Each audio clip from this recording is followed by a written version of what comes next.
जैसे कि जो हमारा वो था कल, जस्ट अ मिनट, मंडे को सबसे हाईएस्ट वॉल्यूम जो आई थी, हमने मंडे वाली हाईएस्ट वॉल्यूम लिखी थी कल, जस्ट लाइक दैट 22। तो सबसे ज़्यादा हाईएस्ट वॉल्यूम थी हमारी ये लिबर्टी शूज़ में। लिबर्टी शूज़ में जो हम इसका चार्ट के बारे में थोड़ा सा डिस्कशन करेंगे। लिबर्टी शूज़, ये चार्ट जो पैटर्न है, ये जो चार्ट पैटर्न है, ये जस्ट दिखा रहा है कि मार्केट ने यहाँ पे 50 मूविंग एवरेज पे वो सपोर्ट लिया था, जो ऑलमोस्ट 276 था। 276 से 276 ₹200 आसपास लिबर्टी शूज़ में मिले हैं। और लिबर्टी शूज़ का जो है वो, इसका हम ये देखें तो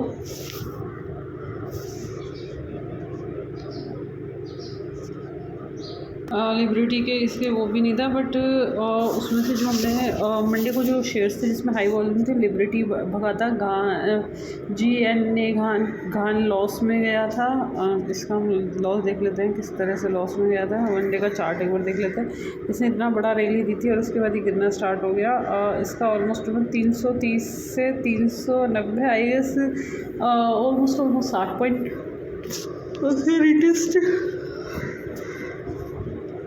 हमने GNA के बारे में पढ़ा। GNA मतलब ये GNA ancillary limited is Indian based manufacturing of automotive transmissions का component. The company is manufacturing auto company for few wheeler and industry, primary in production wing the real access software, ये सबका काम है इनका।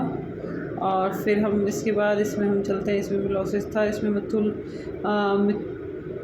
मिथु finance में थोड़ा सा देख लेते हैं। मिथु फाइनेंस में थोड़ा सा इसने यहाँ पे आई गेस 1965 से 2265 टोटल पॉइंट हुए हैं इनके। जस्ट टोटल 340 पॉइंट हुए हैं। 340 मतलब तुम्हें लगाओ 1900,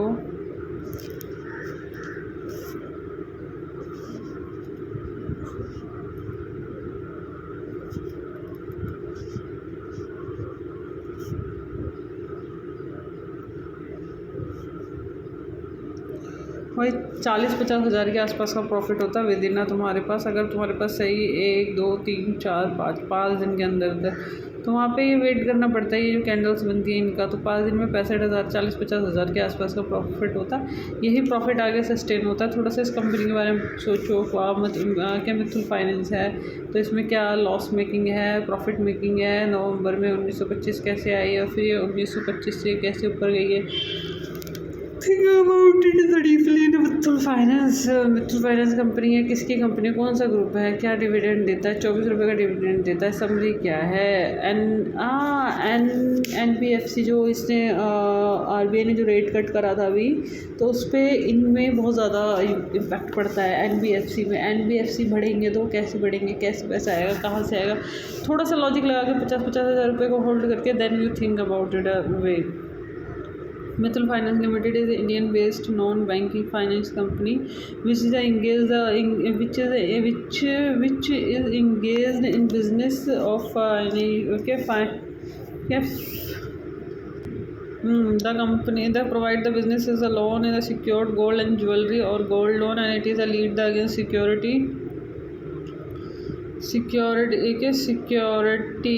of householding use the gold और गोल्ड ऑर्नामेंट।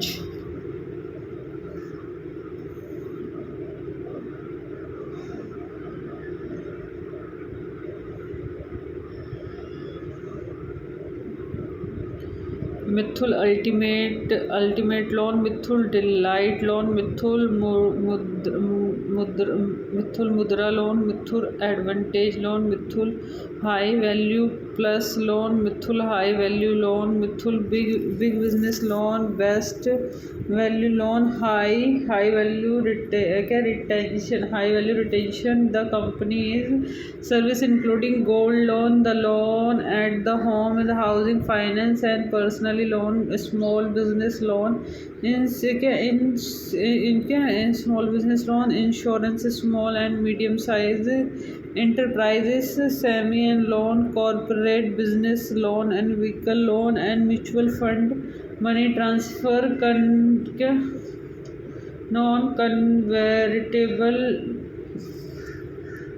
NBFC था जिस वजह से बढ़ा। फिर ये वाला तो कंपनी थोड़ी सी मेरे को लग रही, क्यों भी नहीं लग रही। यूनियन बैंक हो गया। ये जस्ट डायल का रिजल्ट था आई गेस 17-18 को, और उसने गैप ओपनिंग दी एंड देन उसके बढ़ा। जस्ट डायल BSL सैनी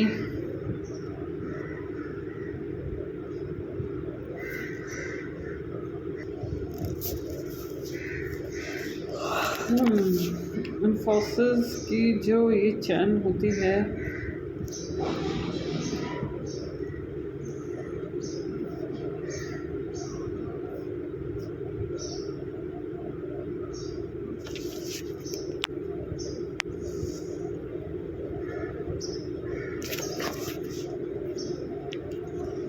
इस पे काम करना पड़ेगा। इन्फोसिस की चैन पे जो 1 या 2 रुपये वाली पे या इन वाली पे, तो इन पे काम करके इन पे ही थोड़ा सा ना मतलब थोड़ा सा काम इस पे ज़्यादा करना पड़ेगा। Then you can grow up yourself. Then you grow तो यू शुड अवेयर।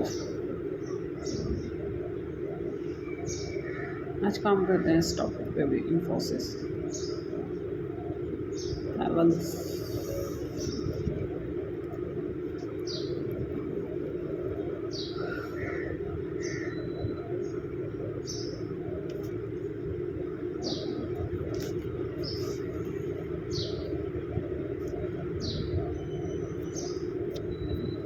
ये हमारे आज के हैं जो आज हमें देखने हैं, जिसकी कल की सबसे हाईएस्ट वॉल्यूम थी।